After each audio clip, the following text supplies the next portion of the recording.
Welcome to the Winged Wheel Podcast. Here to talk all things hockey are your hosts, Brad Crisco, Ryan Hanna, and Evan Lobsinger.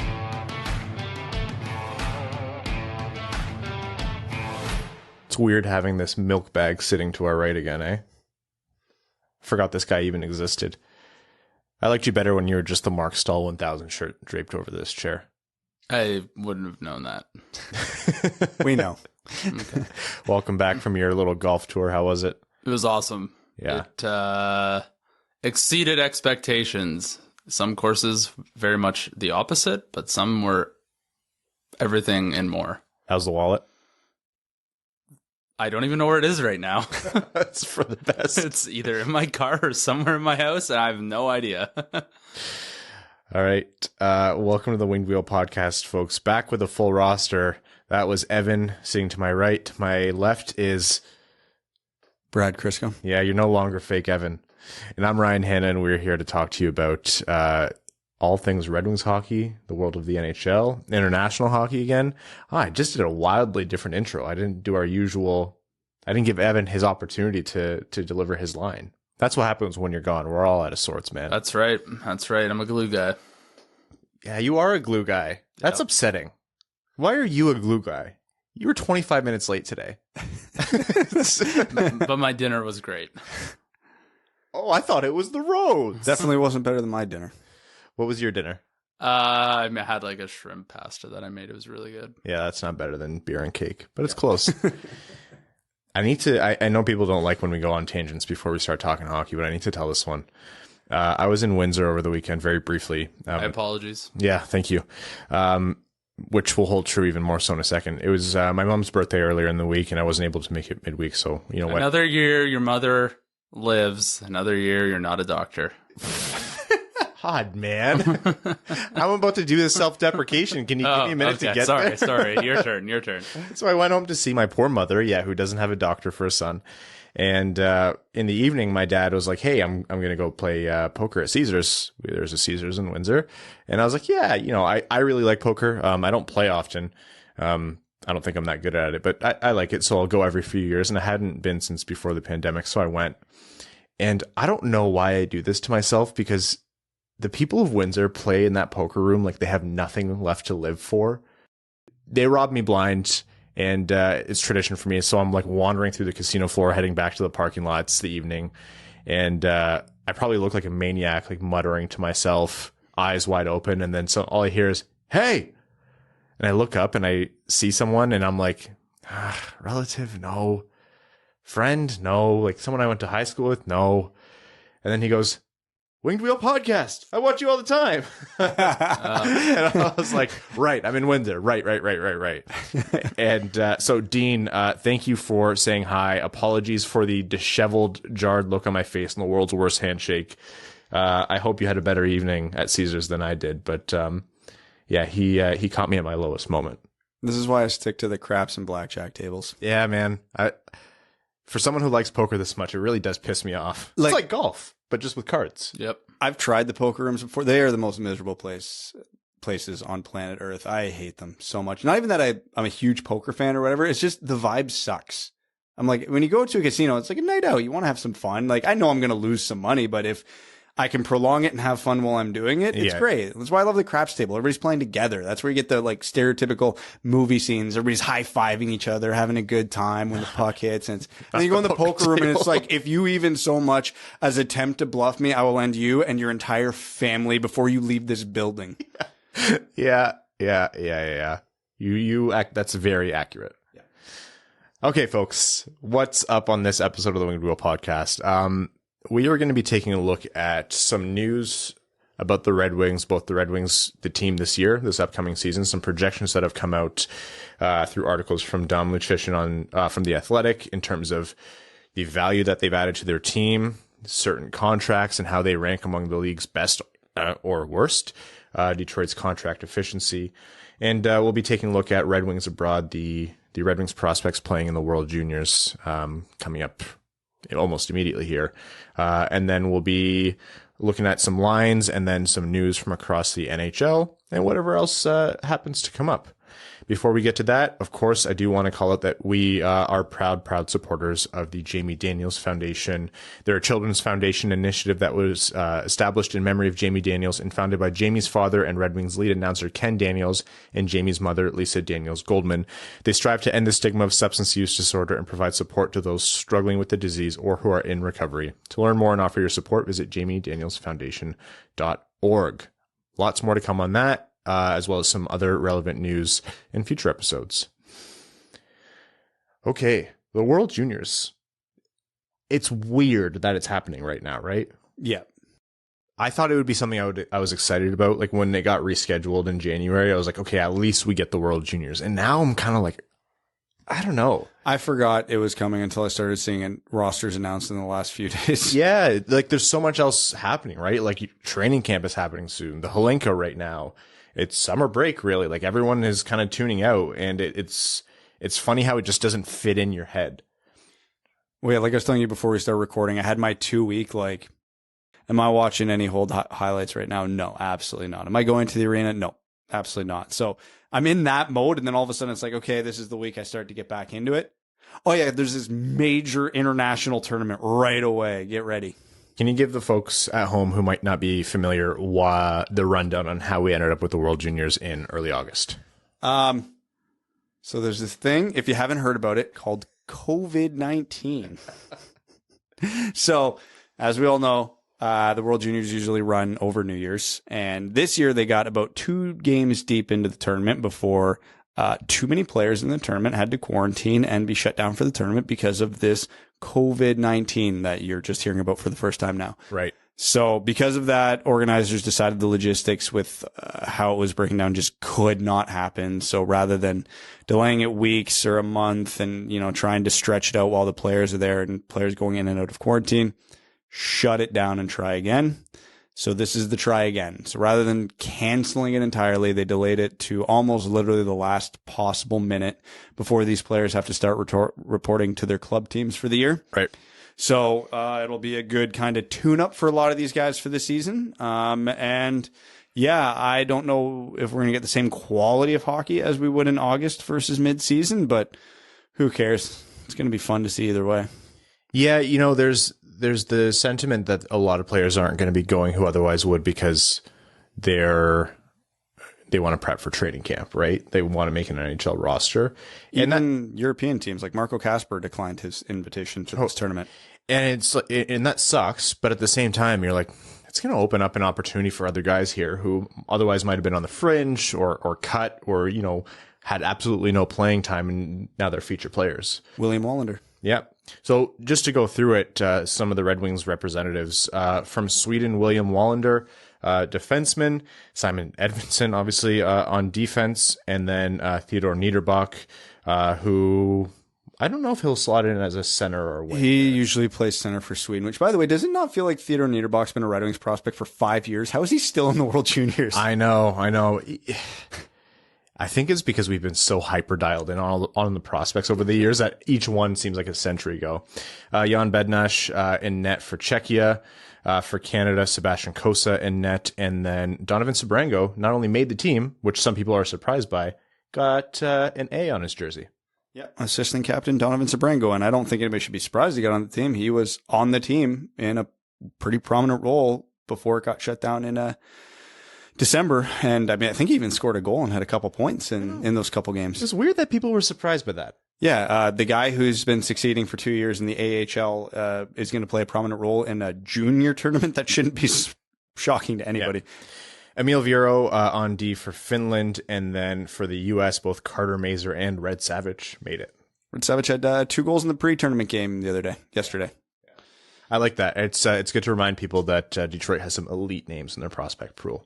Oh yeah, and obviously Carter Mazer has been tearing it up since he's been drafted. So that Edvinsson obviously being the premier player to focus on there, but correct me if I'm wrong, or maybe I should state it this way. For me, the prospect I'm most curious about and most intrigued to watch is Sebastian Cossa. He's had a lot of hockey recently, and it's kind of been highs and lows. Red Wings, the prospect camp that he was just at wasn't so hot for him. But that was a prospect camp, right? Like that's not really anything to measure too heavily on. But this tournament is a best on best, or as close as you can get to it, junior tournament. It's important hockey. So I'm really curious to see how Cossa does. Well, if Team Canada deploys their goaltending like they did, looks like they were going to and started to do back in December, we're not going to see him. He played his way to be the third string goalie for Team Canada back in December, and he didn't dress for either of the games they played. And the way he's listed on the depth charts right now, that looks like that is also going to happen, which isn't a great sign because he was long expected to be the starter for this team, and there wasn't really much. It was advertised that there wasn't going to be much competition for him, and now to see him, good to still make the team, but might not even dress possibly is less than ideal. A little bit of a downgrade. Simon Edvinsson, right? Yeah, that's where my focus is going to be because, there's a couple other less prominent guys that I'm intrigued about just because of the roles they're going to play on their team and where they are in the Red Wings depth chart. But Edvinsson's the obvious answer here because he has the potential to dominate this tournament. He has the potential to win tournament MVP if Sweden, ends up taking the gold medal here. Like he has the possibility of being, the best player in this tournament, full stop. Now, obviously that's not the expectation for him because that might be a little unreasonable to put that much on the kid's shoulders. But you look at the other teams and around the tournament and you're going, who is the most talented player in this tournament? Who is the best player in this tournament? He's in the conversation. He's poised to be able to kind of jump in there. Yeah. And it's our first look at Simon Edvinsson in a little while here. And it's our first look coming into the Red Wings season. Simon Edvinsson has NHL caliber players ahead of him that he's going to have to unseat to grab a spot on this roster.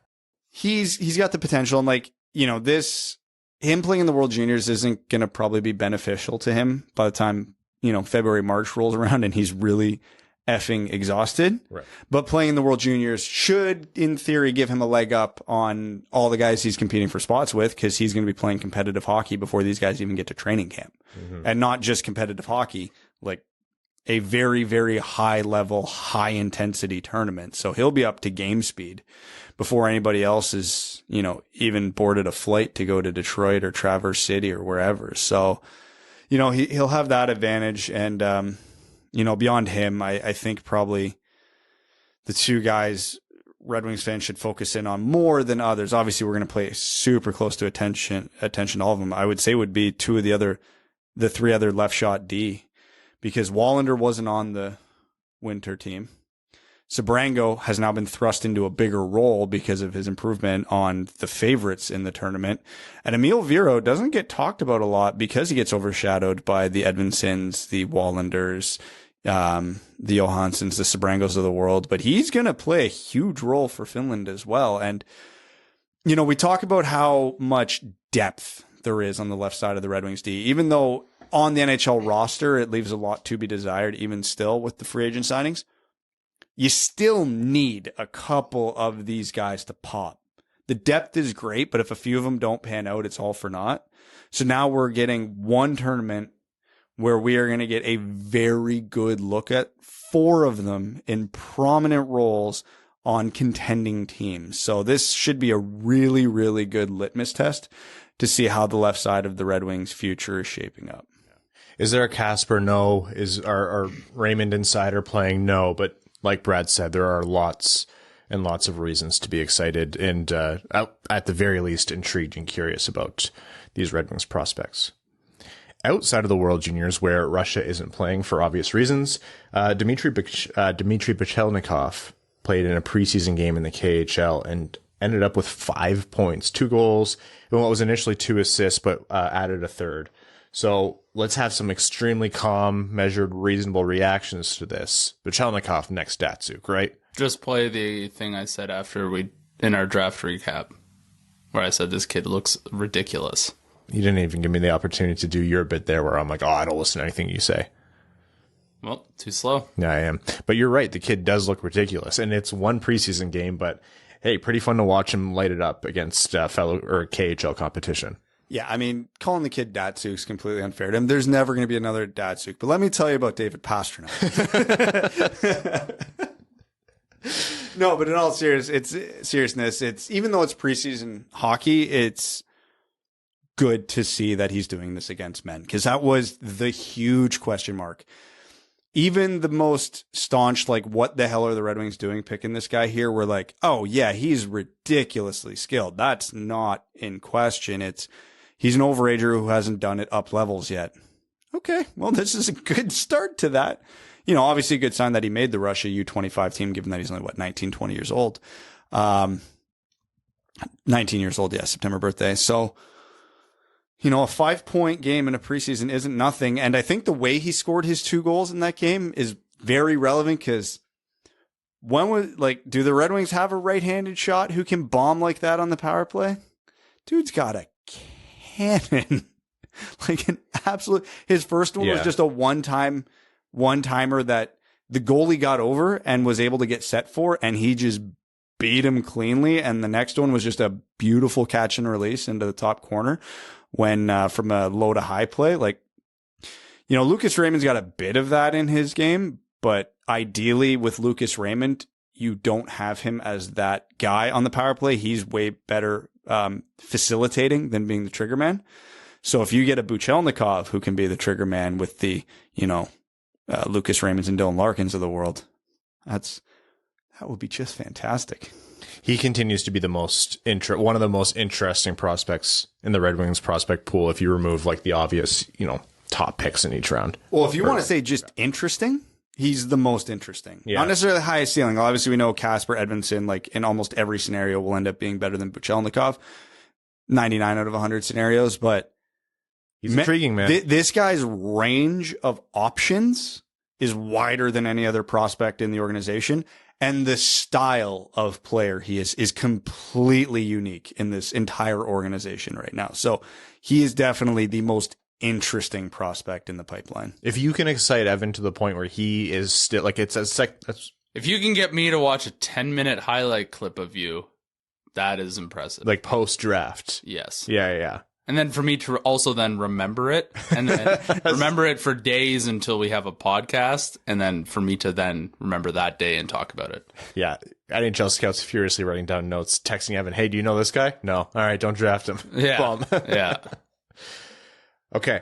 That's some news about Red Wings prospects. We're going to monitor the World Juniors and update you as the podcast rolls along. Let's talk a little bit about Red Wings contracts. Dom Luszczyszyn from The Athletic, and Dom, I'm very sorry for constantly butchering your name. We do need to get him on the show eventually. I agree. Well, he's put out a few articles talking about contract efficiency, the best individual contracts, the worst, and teams that have made the biggest changes. And let's talk about the positive one here. In terms of game score value added, basically Dom used his model to project how many wins were added based on the players who came in and the players who came out. And number one in the entire league, adding 6 projected wins, over $24.2 million in contracts this season, the Detroit Red Wings. The ins that he counted, Ville Husso, Dave Perron, Andrew Kopp, Kubalik, Pesek, Charnik, Olimata, Matt Luff, Ben Chiarot, and out are Oli Levy, Thomas Greiss, and Mark Stahl. So he didn't even count, you know, a player like De Keyser because he wasn't signed by someone else. So it didn't factor into all of this. So not even looking at De Keyser as part of the scenario, went out and acknowledged that the Red Wings, or the model acknowledged that everything that the Red Wings did was basically the biggest swing that we saw across the entire league. Yeah, we figured they'd be high on the list. I wasn't expecting them to be number 1 on the list, so that was a positive development. And it's not just that they were number 1. They were number 1 by almost 2 entire wins, which by this model is a chasm. Yeah. That's a huge model. Like, hockey fans know how random hockey is and how much of a team sport it is, and they're generally shocked to find out how few wins like a superstar adds to a team when they get signed. So to have that gap is good. And again, that's not even factoring in the addition by subtraction of Danny De Keyser, you know, with all due respect to Danny. Yeah, but the one thing that I do kind of want to pour a little bit of cold water on the situation is, by his model, the Red Wings added 6 wins, 12 points in the standings. The Red Wings missed the playoffs by like 20 something points last year, I think was the final total. Yeah, not counting what the other teams did in this model. The Red Wings finished with 74 points, 6 wins, 12 points. That would put them at 86, which would put them 2 points ahead of last year's Islanders, which is the first non-wildcard spot in the East. So they finished 9th. Yeah. Now, here's the one question, because I guess if you really want to narrow down on this, I think I remember Boston subtracted, like they were in the negative for value added this offseason. What was their total? Because that's who they're chasing, essentially, right? Yeah, Boston minus half a win, essentially. Exactly. So the Red Wings get all the way up to, 88 points, you 86. said? 86 points, and Boston finished over 100. Yeah.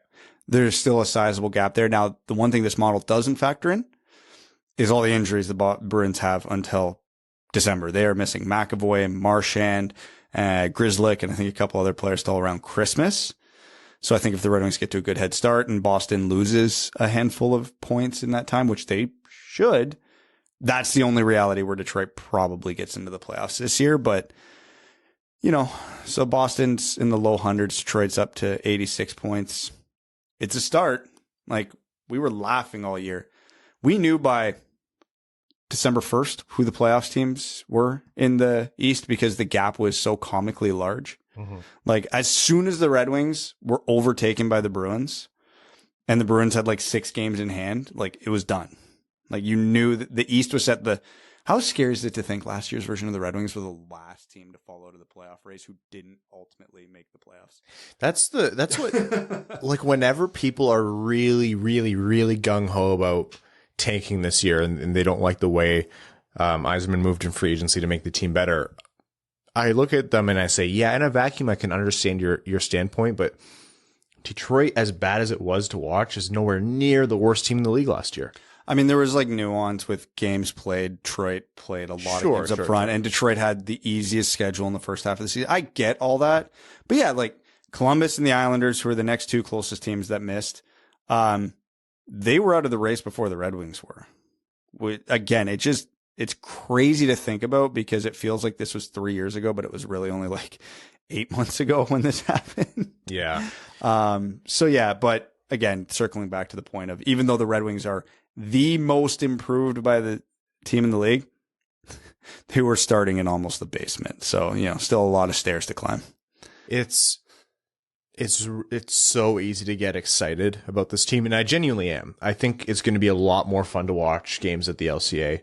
I think there are going to be way fewer, hopefully there should be, that, like, this is the measure of success for me for the Red Wings, way fewer absolute dud games where you just walk out head in hands, or you're wondering, like, how are they coming back from this road trip with 0 wins and 85 goals against?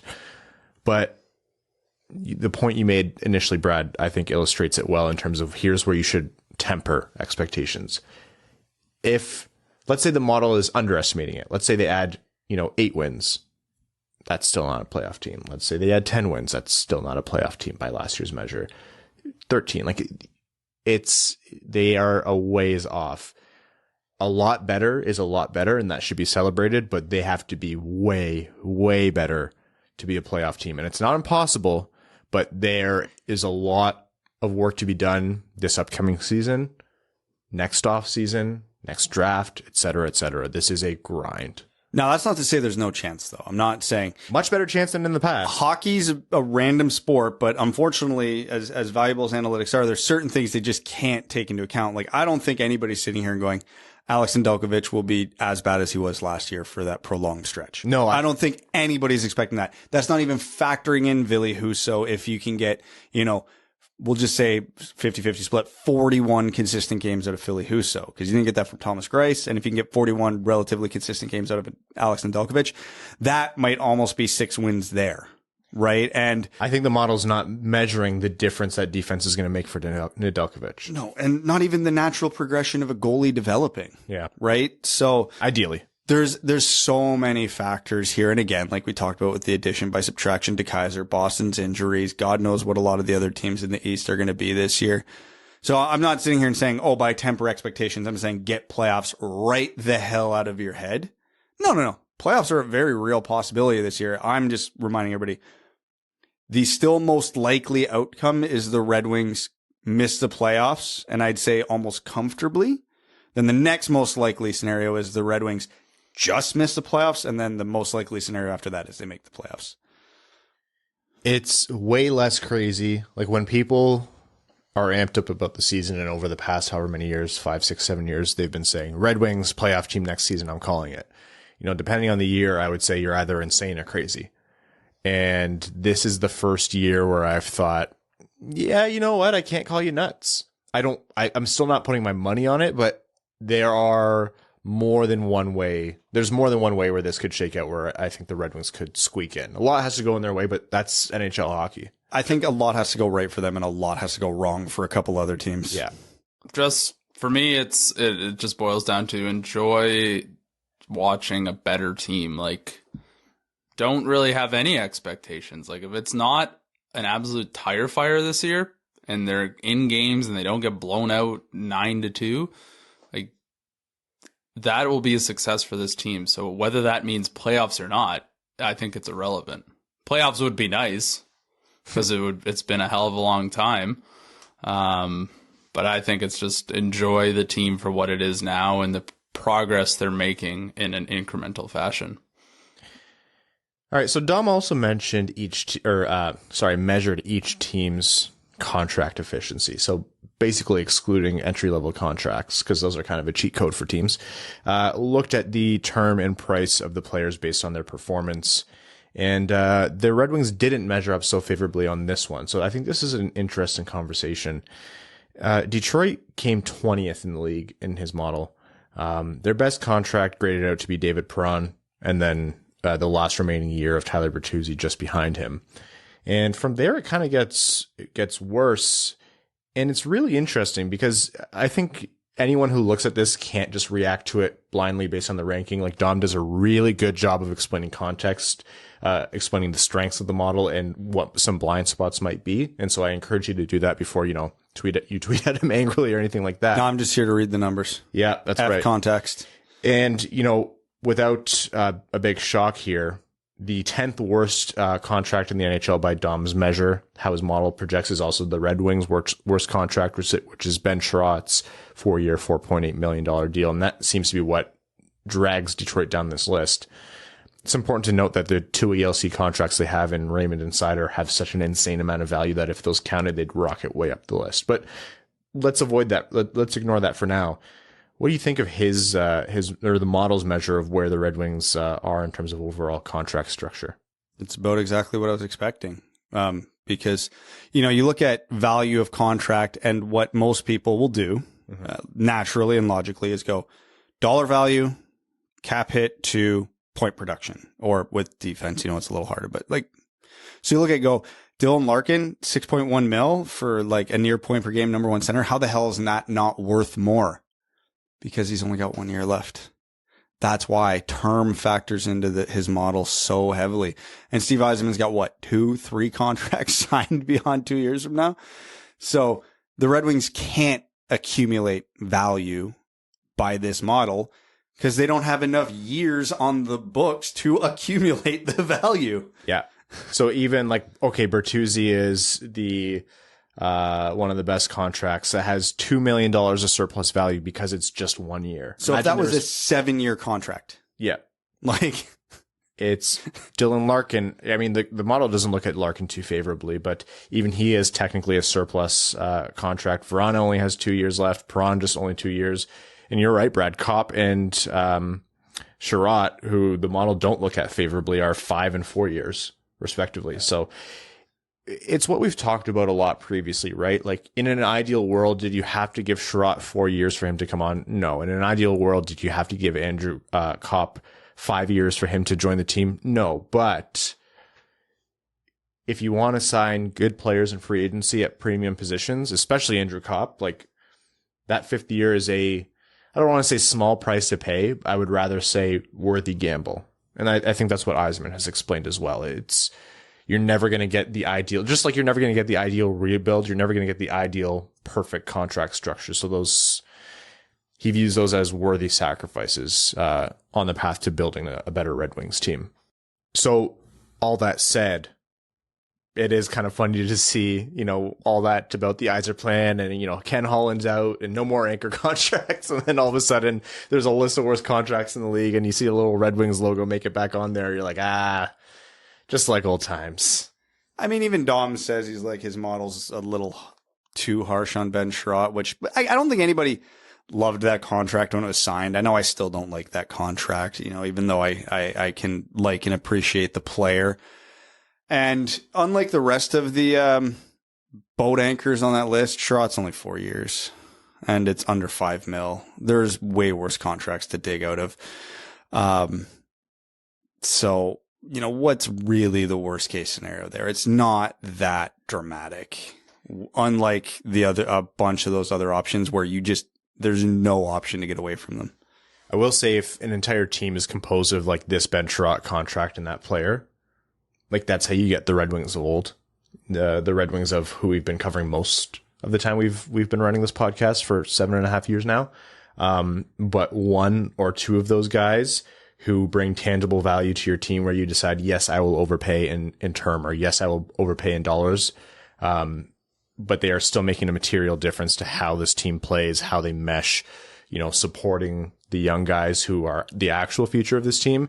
That is acceptable. I think there's a balance where you can dislike the contract, which I think I'm with you, Brad, but appreciate what the player can and should do for the team. And I mean, the one advantage that they have with this Ben Chiarot contract being signed now is it's 4 years, and over those next 4 years, that Red Wings blue line is likely going to be littered with ELCs of, Johansson, Wallander, Sebrango, whatever their timelines are for the first 3 years of their careers, they're going to be cheap.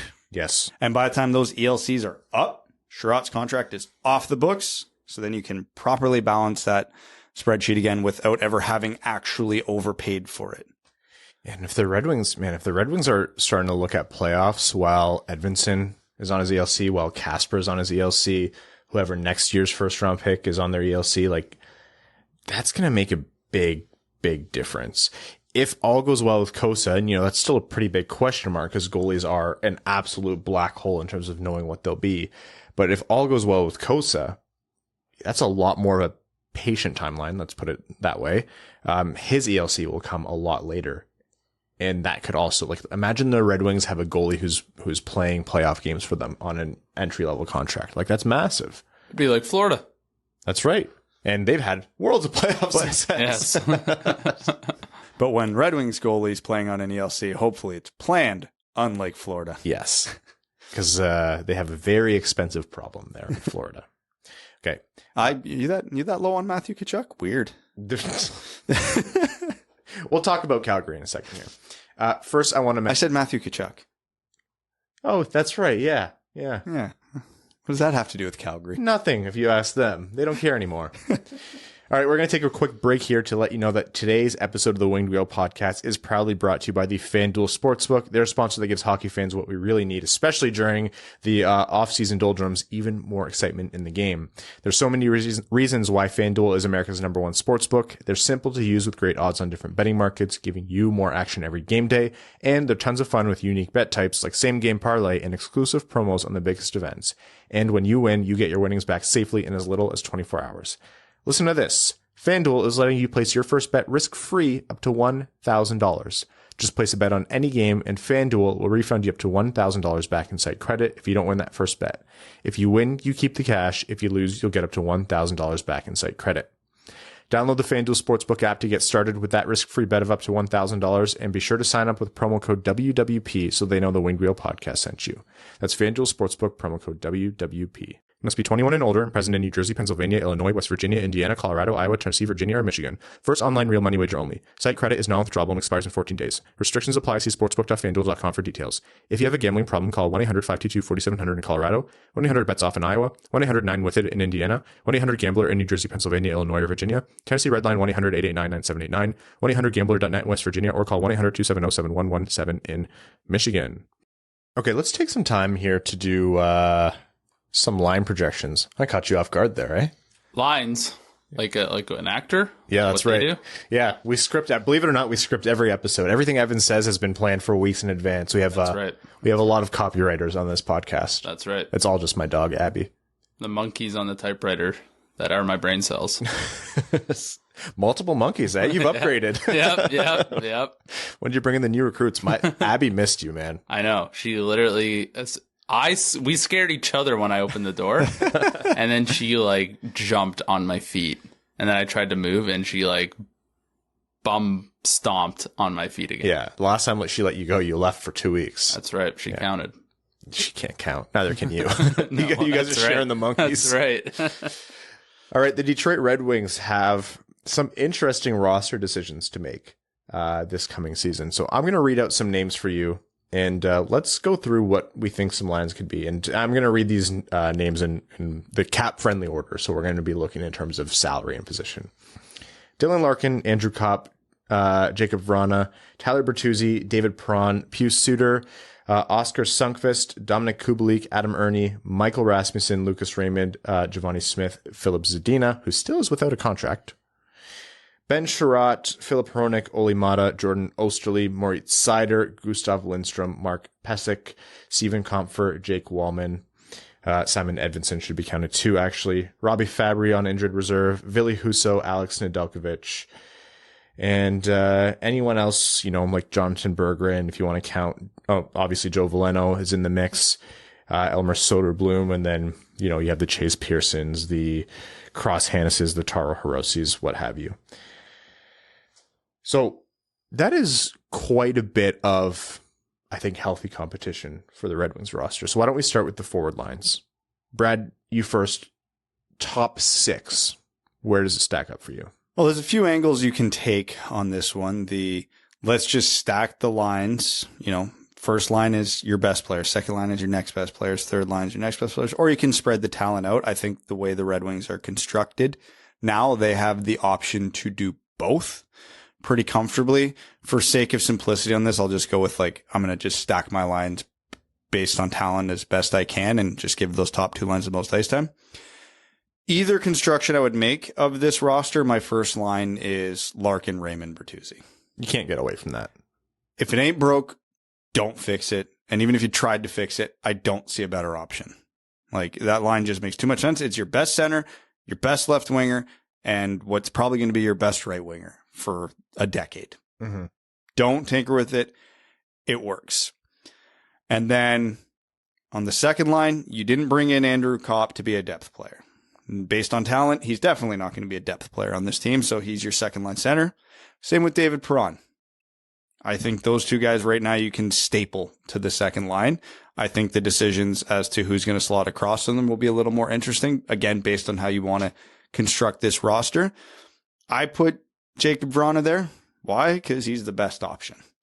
And you can put a pure goal scorer like that with a player like Andrew Kopp who can retrieve and distribute the puck very effectively.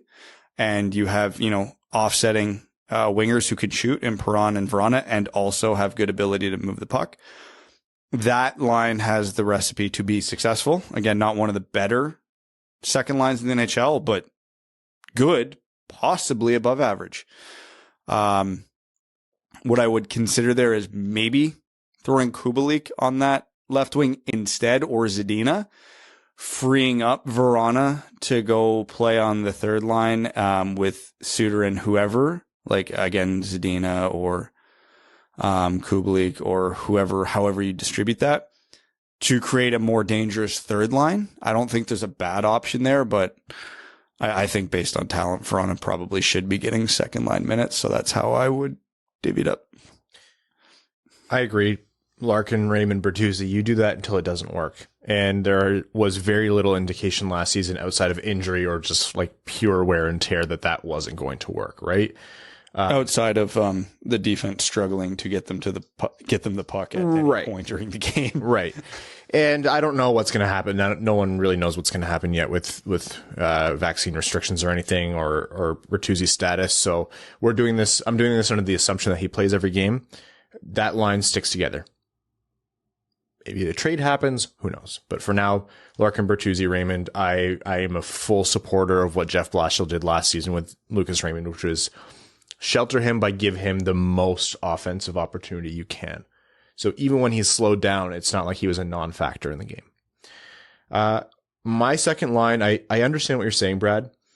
I settle in on Vrana on that second line. I think probably I settled in on. No, I know, but like you talk I'm about, gonna create a conflict by agreeing with you. agreeing with Brad just generally is kind of creates inner conflict. That's right. It's a gross feeling. I don't suggest you do it. No, but Kopp obviously coming in as the second line center, that's not a surprise. Vrana and Perron on the wings. That makes the most sense, and I think Vrana is the first name to kind of move up if needed. You have to hope as a Red Wings fan that Jacob Vrana has a full healthy season, because this is a guy who could flirt with 40 goals in the right situation, in my mind. We've yet to see it. He needs to play. Availability is the best and first and foremost trait that a player has to have to make it in the NHL. So he has to play, but by all rights, his output has been there the entire time he's been a Detroit Red Wing. It's just not been for very many games. Beyond that, Pius Suter, Dominic Kubalik, Filip Zadina. In theory, that line works, and that's probably what I'd go with, but I am concerned. I don't know what Zadina needs to succeed, and I'm concerned that line might not be enough. It depends on what version of Kubalik the Red Wings get, but what if Kubalik needs a little bit more talent to play with him? What if one of them needs to slot up on the second line and you, like you said, Brad, you move Vrana down, or you move Perron down, or whatever it might be. We've seen the science of what happens when Zadina plays with another Czech. That's right. Yeah. So I'm just saying that this can't fail. We'll take Dominic Kubalik as Jacob Vrana 2.0. 1,000%. But having a shooter like Kubalik opposite Zadina, even though Kubalik won't distribute the puck to Zadina all that effectively, he presents another threat that the other team has to game plan on, which Zadina did not have a lot of last year when he was playing lower in the lineup, because, despite all his struggles, when he was playing on the third line, teams knew he was the only real threat there. So it was super easy to key on him. And even then, he still got chances. Again, we've talked ad nauseum about, dude, if he just hit the net, and he's a good 200-foot player. Suter's a good 200-foot player. So you're not necessarily worried about that line getting caved defensively. I don't think they're particularly strong defensively as a line. They're not going to be the hardest line in hockey to play. But you're a third line. You can shelter a third line like that. So if you have two legitimate scoring threats and a decent Swiss Army knife in between them, was that intentional? It wasn't, and I'm mad it wasn't. I thought it was for sure. Yeah, it wasn't, and I'm actually upset. That is the most perfect. Yeah, that would have been amazing. You should have just owned it. I should have. I'm too honest. That was bad. But the formula to have an effective third line is there. It's just a matter of Suter tightening up some of his deficiencies that he showed defensively last year, which you can find on a couple Austin Matthews goals. And it comes down to Zadina being able to, hit the goddamn net. And we know what we're going to get out of Kubalik. We're going to get 15 to 25 goals, basically no help. Amazing. Yeah. But basically no help defensively and very little playmaking. But that's fine. If you're getting a 15 to 25 goal scorer on your third line, you don't give a what the hell else you could do. We were all happy with Michael Rasmussen's progression last year as a third line winger, and he capped at 15 goals. So, if you can get an extra 10 goals out of the guy who's essentially, quote unquote, taking his spot, beautiful. Also an outside shot in case of injury or a player not working out, or we don't know what Zadina's contract situation is, etc. Michael Rasmussen on the wing. Not a center Michael Rasmussen on the wing, on the same trajectory as he had in the last third of last season. And the one thing that I think is also very relevant about this third line, not about them playing together, is all three of them have the capability of playing higher in the lineup in case of emergency, in case of injury. If the second line's running hot and Bertuzzi gets hurt and they don't want to break up that second line, you can plug Zadina or Kubalik in there and they won't drag that line down. I will say my fourth line, and this might be a tall ask based on the competition, but I have Joe Veleno at center, Michael Rasmussen on wing, Probably Oscar Sundqvist on the other wing with Adam Ernie as a scratch. I actually really like that line. That's a great fourth line. There's some honey badger mentality there. Yeah, the Red Wings' first line, based on our construction, can probably be considered above league average, and their fourth line can be considered above league average. It's the in-between that they got to get, It's a big whale C. Yeah. Did you say whale C or whale C? It's whale just C. late. Oh, I just said whale. Yeah. It's a big whale C. Monkeys didn't catch up to that one fast enough. Did I not enunciate? Probably, but it's like, is there a pun there that I don't understand? No. Yes, there could be. Maybe we missed it like Brad missed the Swiss Army knife. Folks, it's the middle of the off season, huh? Yeah. It feels like it with this heat wave. Any part of that forward conversation, Evan, that strikes you as different or controversial? No, not particularly. The only real question I have is, well, what the hell do you do when Robbie Fabry comes back? You have to imagine problem. There'll be another injury by then, right? Like, if I know the Red Wings, yes. Yeah. They'll be calling someone up while he's coming off IR. Yeah. Almost definitely. And if not, a trade. Like, yeah, he's going to be out for quite some time. So it's not a good thing. You just paid him a good amount of money to play for the Red Wings for an extended period of time, but they have time before he comes back. So. And when he comes back, they can ease him in. Maybe he takes Sundqvist or Rasmussen's spot on the fourth line and just be like, let's just give you 8 minutes a night till your knee starts to feel like fully back up to game speed, whatever. Again, we've said this like to the point where everybody's probably sick of hearing it this off season, but man, flexibility is so critical, not only in getting a good team, but allowing players to succeed. Yeah. Whether that's in their role or in Fabry's case, rehab. Yeah. For the third time for the same injury. God, that's scary. Different knee this time. So it's 2 on one knee, 1 on the other. Correct. Let's get to the defense. I would bet a substantial amount here that we're going to see, at least to start.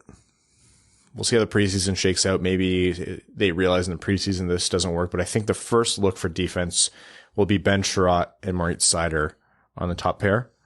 And I see Olli Maatta as like the defensive responsible cover for Filip Hronek on the other side.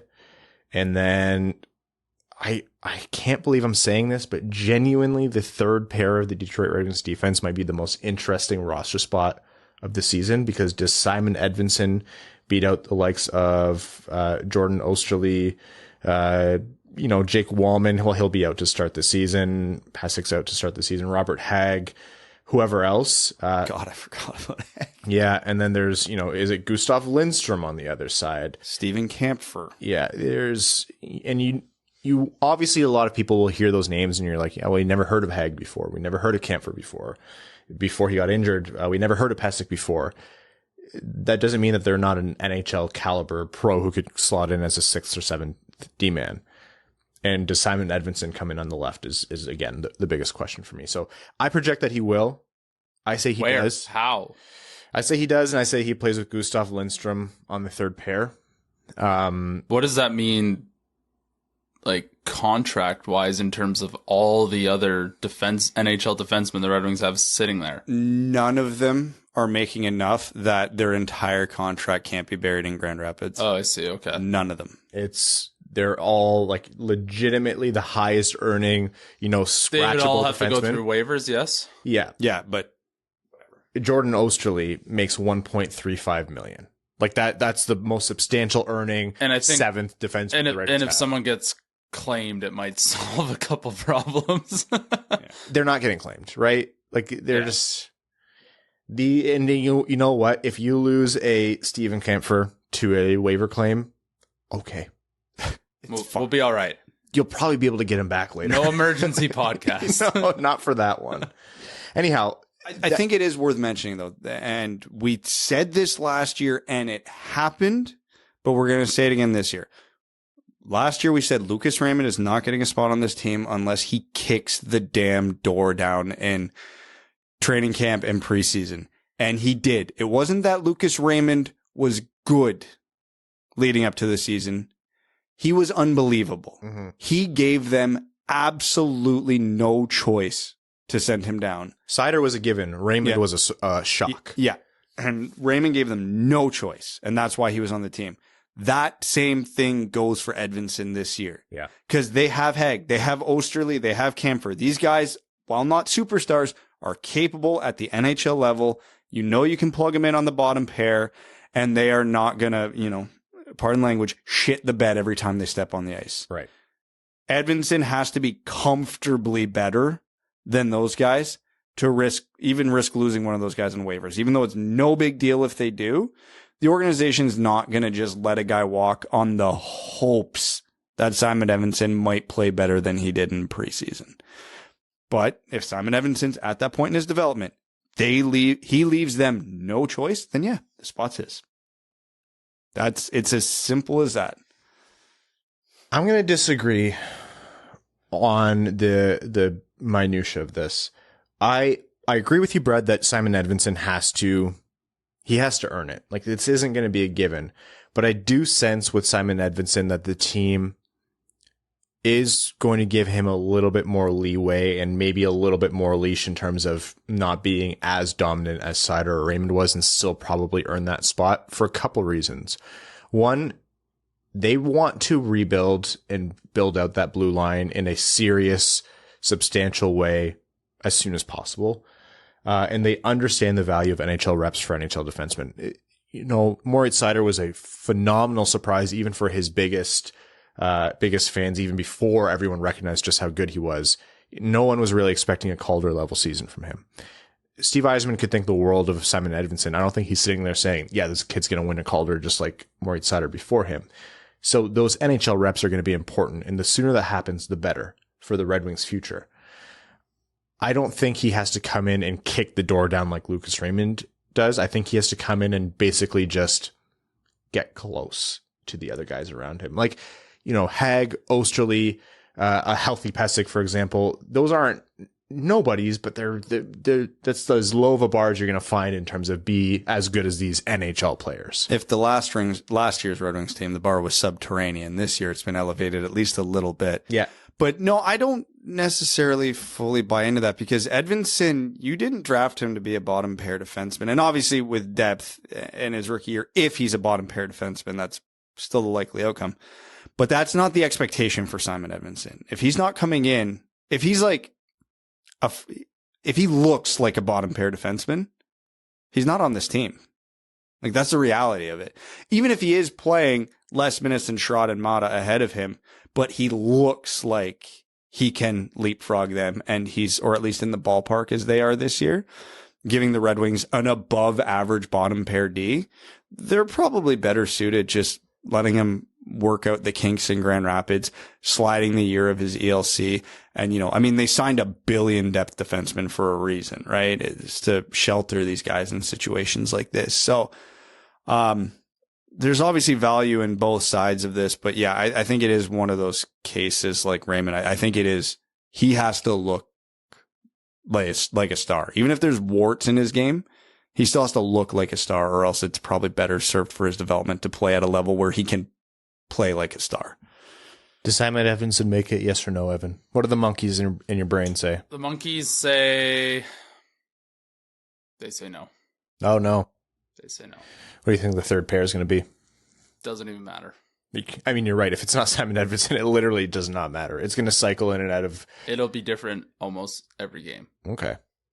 All right. So I'm sorry, Brad, you were talking about, whether or not, like, how he can make the team. What's your actual prediction for the defense? I think he makes the team. Yeah. I really liked what I saw from Simon Edvinsson last year.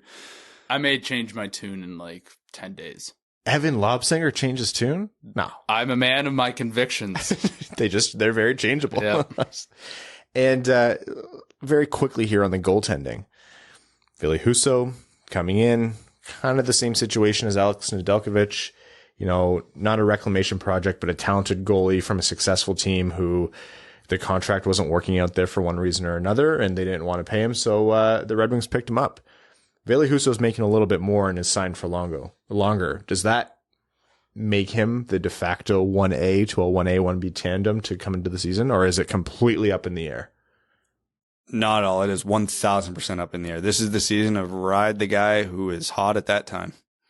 It's the true, this is, in my mind, It's going to be decided by them. This is the season where I could legitimately see the games played ending up at 41-41. Am I being like a homer by saying I'm just as excited to see what Nedeljkovic does this season as Ville Husso in his first season? Because this is Nedeljkovic with a defense that has a little bit more substance within, to say the least. Like, You could have said competence. It was fine. competence is a better word. Ben Chiarot, it doesn't matter what you think about the contract, that is an improvement. Ole Mata, doesn't matter what you think about the player. If he's a world beater, that's an improvement. And you're talking about whether or not Simon Edvinsson can even crack the third line. To borrow from you, Brad, the bar was subterranean last season, and it is at like Brad's nose height this season. Still not very high, but sorry, I had to get my one in. Mm-hmm. It's the off season, but it's substantially better. So Nedeljkovic has a year of being weathered, to say the least, by playing behind Red Wings defense and an improved defense this year. I think he can come in and surprise a lot of people who are maybe down on him. Yep, I 100% agree. If you had to predict who comes out this season playing, let's say it's a 50-30 split in terms of games just by earned. Husso. You think Husso? Yeah, he played better than Nedeljkovic did, albeit on a different team last year. He basically was their number one starter in St. Louis until Binnington took over in the playoffs. There's no way to know. There's no way to know. It's going to be who has a better preseason. Yeah. It's that simple with them. These guys are 50-50. Contracts don't matter. Husso was going into UFA. Nedeljkovic wasn't, so of course his contract was going to be more expensive. 50-50. It's funny because it shouldn't be a surprise based on everything Yzerman said in his post free agency presser, but this is the competition we've been talking about. There are true balls in the air. Like Husso and Nedeljkovic, they're going to have to earn their games. It's not that exciting in terms of thinking about a team that's trying to compete for Stanley Cups, but for where the Red Wings are right now, does Simon Edvinsson beat out those depth guys who can come in and be everyday NHLers, albeit not in massive roles? He is going to have to earn that. Filip Zadina, does he want to move up this lineup? He first has to sign a contract. And does he want to win the long-term trust of this team, which he hasn't earned, and it doesn't seem like he has right now? He's going to have to earn that. Does Jacob Vrana want the opportunity to move up to the first line depending on what happens or if they need to shake things up? Well, he's going to have to play and he's going to have to earn that. There's going to be a lot to see here, and there are so few givens on this team. So it's fun to do line projections, but I'm wondering how different and how crazy this conversation is going to sound in like 6 months. Everything you said is going to be wrong. Oh, that's good. Normal season then. Yeah. We're talking about Simon Edvinsson winning AHL Rookie of the Year. Yeah, honestly. Yeah. Victor Brattstrom on the craziest, most unexpected run in NHL history. Oh, hell yeah. Absolutely. Backflips and somersaults all day. Backflipped. Okay. Some quick league news before we jump into overtime here. And we'll do just one of the contracts. There's been more signed, but Jonathan Huberdeau extends in Calgary. For all the speculation that he was just going to play his contract out and then go to Montreal, 8-year, $10.5 million contract. Calgary ponied up. He has really favorable no move clauses. It goes to a limited no move in the last 2 seasons, but $10.5 million. A lot of it's in bonuses. $61.5 million of the 84 is in signing bonuses. So it's very lockout proof. It's very ugly to buy that contract out. Do you think he put Florida on his no trade list? That's a hysterical question. We'll have to check in 2029, but that's a hysterical question. I would say no. I bet you he would take a trade back. He would take a trade back? Oh, no state tax. That's right, yeah. That contract would be worth $1 bajillion. $10.5 million. I'm torn. I'm not actually torn between. I think there's 2 realities here. One, that contract has the risk, not the guarantee, but the risk of looking ugly in the latter half. And 2, Brad Treliving was given a pile of dirt and rocks, and he somehow made lemonade out of it. I don't know how that lemonade's going to taste, but he turned it into lemonade. And, to lose Johnny Gaudreau, to lose Matthew Tkachuk, and to turn it into Huberdeau for the next 8 years, Uyghur for at least another year, and who was it, Schwint? Cole Schwint. And a first-round pick. Man, that could have been way uglier. way uglier. I think he just saved his job, and he at least made the Calgary Flames continue to be exciting for a few years at least. I feel like I need to personally talk about Cole Schwindt more in this trade just because he's the only NHLer from Breslau, Ontario. Whoa. But Jeez. That's because you didn't make it, Brad. I tried. But no, they gave Huberdeau Goudreau's money. Yeah. That's almost literally what they did dollar for dollar. So how you feel about this, if you're a Flames fan, is do you think Huberdeau is better than Goudreau? Because they're around the same age, close enough where the difference is pretty negligible. Generally, playmakers who don't rely on speed age better than most players in the NHL, and that's exactly what Huberdeau is. So that's a very good sign. And again, yeah, they went into this offseason with high expectations for what they were going to do in the future with Johnny Gaudreau, Matthew Tkachuk, and both of them went, yeah, about that. Mm-hmm. So if all they walk away from this is Cole Schwindt ends up an AHL lifer, Mackenzie Weegar walks away in free agency next year, and that first round pick turns into nothing, but you get 8 years out of a star like Jonathan Huberdeau, it's pretty good damage control. If any camp between the Huberdeau and the Gaudreau camp feels like firmly that their players' worlds better than the other, I don't see how you can really make that argument. I don't know. There probably is an answer here, but in my mind, if you are willing to give Gaudreau that money, then yeah, you're right, Brad. Like that's just the same thing to Huberdeau, and I think the difference there can't be too big in either direction, depending on which player you think is better. I actually think Calgary, whether it's smart to give that money to a player of that age aside, I think they have the better situation in my mind. But then again, Huberdeau was coming from a pretty favorable situation in Florida, so we'll see how it plays out. But yeah, I not that I really care too much about how it shakes out for the Calgary Flames. It was just kind of ugly to watch that all shit break down. So it's cool to see them make something out of it. And this is kind of unprecedented in the NHL. Teams usually, when it goes downhill, they either like fight it with these half measures like Ken Holland did for a long time, or they just lean into it and tank like hell. And Calgary said, no. Sort out, said, no, we're going right back upstream. Did you read Down Goes Brown's shiny new toy article? Mm-mm. He wrote that before this contract was signed. Oh. Which is he went through a history of NHL contracts that were signed by players who were recently acquired by a team in such a scenario to see how many worked out and how many ended up being like pretty bad overpayments. How many success stories do you think there were? Hundreds, Brad. Thousands even. Give me a number. You know it's going to be a low number. 5. Lower. 3. Lower. 1. 0. How's that possible? The only one that's looking like it might play out all right is Mark Stone. I think that plays out great. Yeah, but every other one that he listed out, like that fit this criteria of what the Huberdeau contract looks like, is bad. Interesting. Because it makes sense from the general manager standpoint. Hey, we just gave up a ton to get this guy in a trade. We can't lose this guy in a year. We need to keep this guy. And so they almost universally overpay to keep this guy, which is what they just did to Jonathan Huberdeau.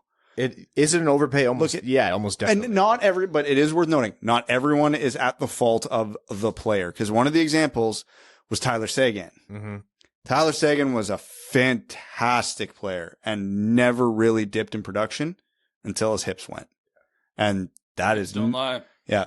And that is no fault of the general manager. That is no fault of Tyler Seguin. Sometimes shit just happens. But overall, yeah, doesn't work out. One of the more recent examples, Seth Jones in Chicago. They gave up the world to get we him. all saw that coming a mile away. Could have thought. Stan Bowman didn't. Oh my God, there's so many years left on that contract. It only kicked in a month ago. Yeah, I feel like we've been talking about it forever. Oh my God, that's so bad. That contract's depressing me. Although it's happening to the Hawks, so that's great. Oh, that makes me happy. Let's get into overtime here. Folks, overtime is brought to you by our Patreon supporters, patreon.com/wingedwheelpodcast. If you want to join the Dub Club, Patreon is why we're able to do everything we can on the show. There's a lot coming in the coming weeks. Even during our off-season break, we are working very, very hard to improve the show in the back end. In our Patreon exclusive overtime, we do like an additional overtime where we answer all questions. We record it right after this that all patrons can listen to. We'll get into some more details of some of the improvements that are coming, and that this is all made possible by the Dub Club, so to speak. So we really can't overstate if we tried the impact the patrons make. So again, patreon.com/wingedwheelpodcast, and we appreciate all of you. JM Rhapsody says, it's the off season, so it's rebranding time. I ask you gents to take on one NHL team and rebrand them. Could be anything. Team name, colors, logo, whatever you want. Ooh, I like this question. This is so easy for me. I'm sorry, the Vegas Golden Knights is still a stupid name. Las Vegas Flamingos, also a stupid name, but at least it's not taking itself so seriously like Golden Knights. Make it the Flamingos, make them black and pink. The mock-ups were amazing. It's unique. It's awesome. Granted, Vegas's jersey scheme and logo it worked out all right. They're really great. I just hate the name. Okay. I've got two answers here. One's an obvious answer, so obvious that I got to give a second answer because it's weird. One, the Anaheim Ducks. Right. Bring back the Mighty Ducks. Bring back the OG jerseys. You had it perfect. Don't screw with it. Two, I'm going to go back to 90s bullshit. The Colorado Avalanche are no longer named the Colorado Avalanche. They are going back to what they were originally going to be named, the Rocky Mountain Extreme. And I want their jerseys to look like one of those disposable white paper cups from the 1980s with the neon design yeah. I on have the a side mouse of it. pad like that. Yeah. That's going to be their jerseys running right through the middle. Beyond what I imagine in my head is a decked out Saint Bernard riding a snowboard. Don't make me. And that's the Rocky Mountain Extreme. Don't make me an Avs fan. You won't. You'll be an Extreme fan. That's right. The patented I'll read it out for the sake of the rhyme. The patented Pissick Piss Missile says, considering what Hronek is, an offensive-minded, defensively deficient right-handed defenseman, if we don't see improvement this season, can we expect a first, a second, and a roster player from Philly? That's funny. Beyond a shadow of a doubt, at a minimum. I know there's a joke in there somewhere, but yeah, Hronek, I don't blame Yzerman for shopping him last trade deadline, seeing what all the other defensemen were going for. That you have to try to capitalize on that insane value. So if someone wants to overpay, you kind of have to look at that and maybe even take it. Unfortunately, the rest of the league probably looked at Philip Hronek's game tape from this year and just went, nah. I don't know, man. Yeah, we'll see. Pesser, I hardly knew her, says, happy offseason. In the video where current and former players were congratulating Mo on winning, and then winning the Calder, listed their name in that position. When they started to speak, Lucas Raymond was listed as a left wing, which is where he played prior to coming to North America. What does this mean? Do you think he's going to move to the left this year? Did Jeff Blashill hate him and force him to play on the right? Did I hold on to this information for your first episode of the offseason? I wouldn't read too much into it. You'll probably see him flip to the other wing at some point in his career. Is what it is. What I'll read into this is that is the definitive proof we needed that they're trading Tyler Bertuzzi. And Lucas Raymond's taking his spot. Yeah, just planting the seeds. That's the way Steve Yzerman operates. Yeah. He loves little... the prophecy is self-fulfilling. JD says, sup guys, quick question. Can you guys give me a prediction on Zadina's contract AAV if it's a 1, 2, and 3 year contract? 3, 2, and 1. Yeah. I'd be surprised if it got as high as 3 for 1 year, honestly. Maybe on a prove it deal, just kind of, if the Yzerman's pushing term or I don't know what. There's so many possible outcomes here, but I don't think a 3 year contract right now is very likely at all. For either party. I think if Zadina is getting a 1 year contract, he'll at least want a higher AAV on it.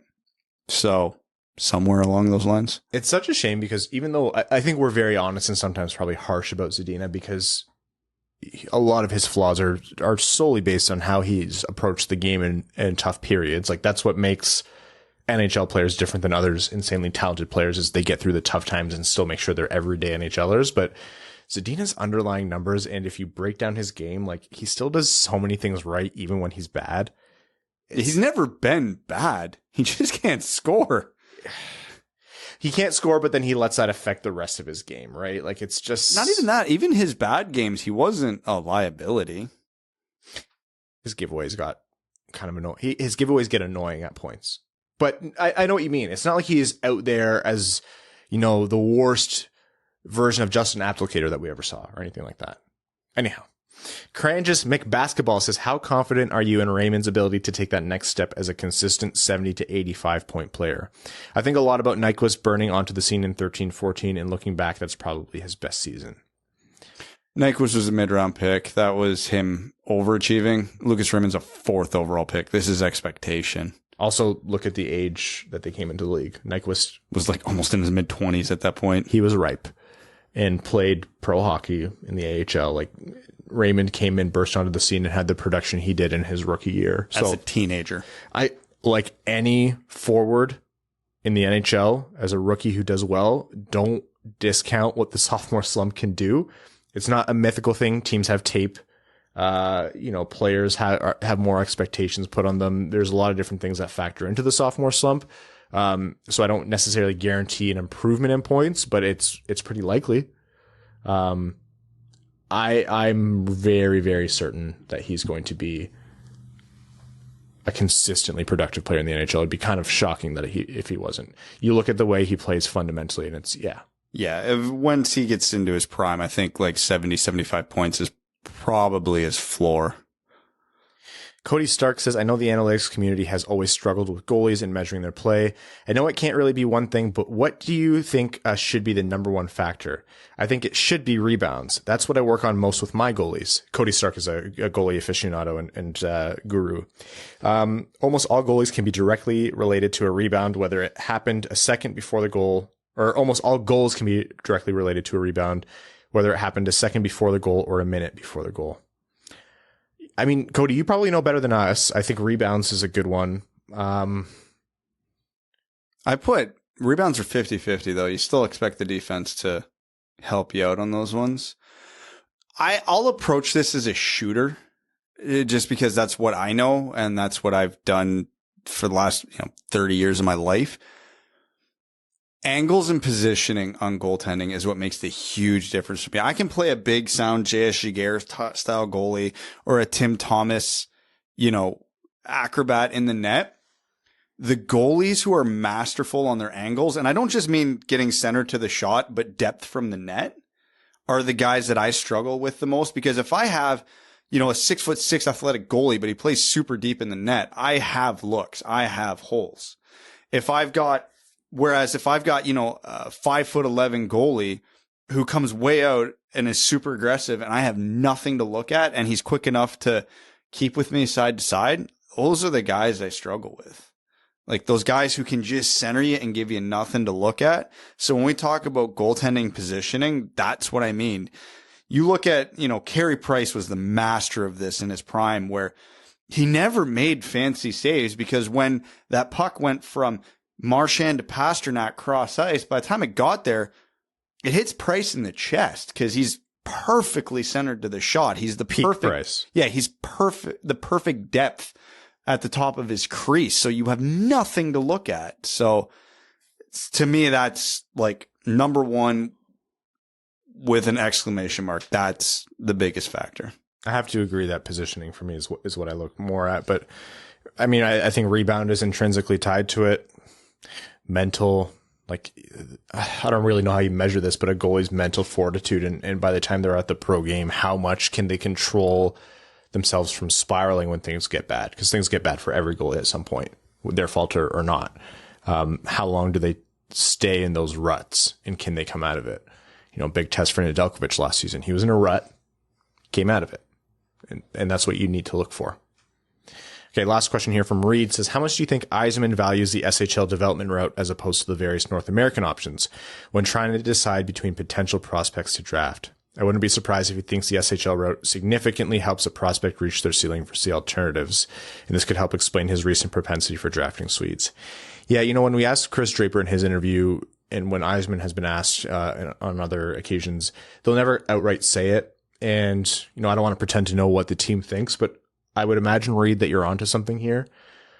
the truth is probably a combination of the SHL route helps to illuminate players a little bit more certainly. And so it's not that it's the only route that's good, but it just gives you some more certainty.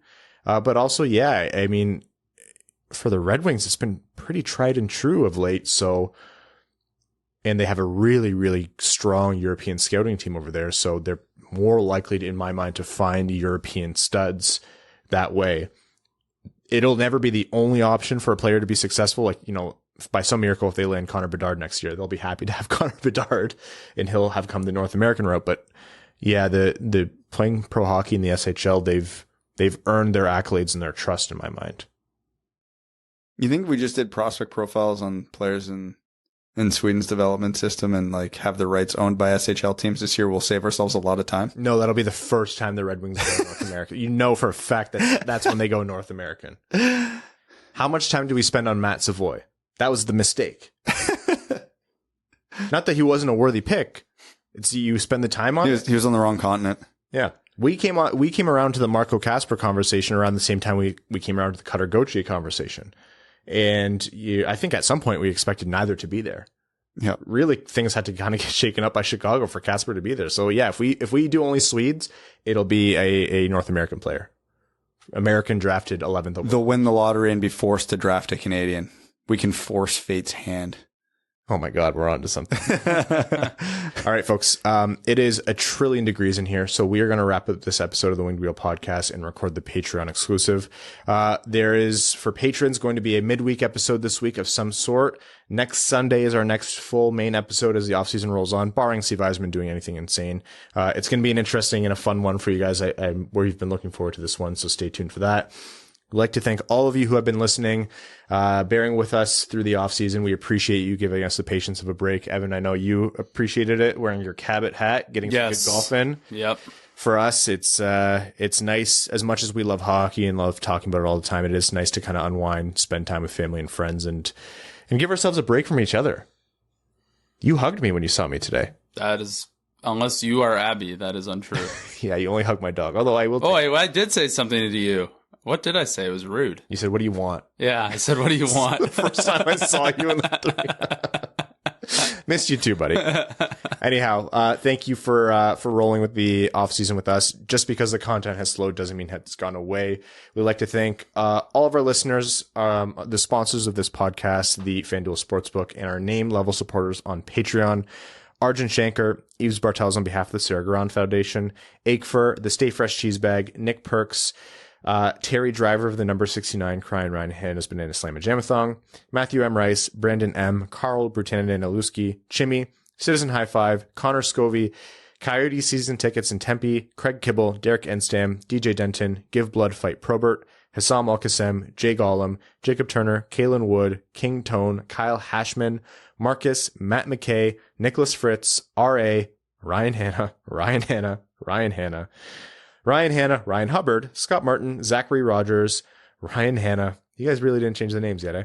Sam Bankson, Babe Landeskog, Stanley Cup champion, Bertuzzi and Hronik, trade proposal number 69, Brad, Thick with 2 C's, Crisco, Ben Barron, Brian Vasha, Connor Leighton, Darren Fick, Dave W., Evans Bingo Card, Griffey Boy, High and Rana, It Hurts When I Pew Suitor, James Laporte, Jeremiah Dobo, JM Rhapsody, Josh Yelton, Justin and the Angry Mob, Carco Masper, Kevin McCracken, Quaz, Logan Burgos, Melissa Erickson, Papa Woody, Puck Norris, Reed, Revi DeLuca, Ryan Hanna, Thick Rick, Trevor Pevavar.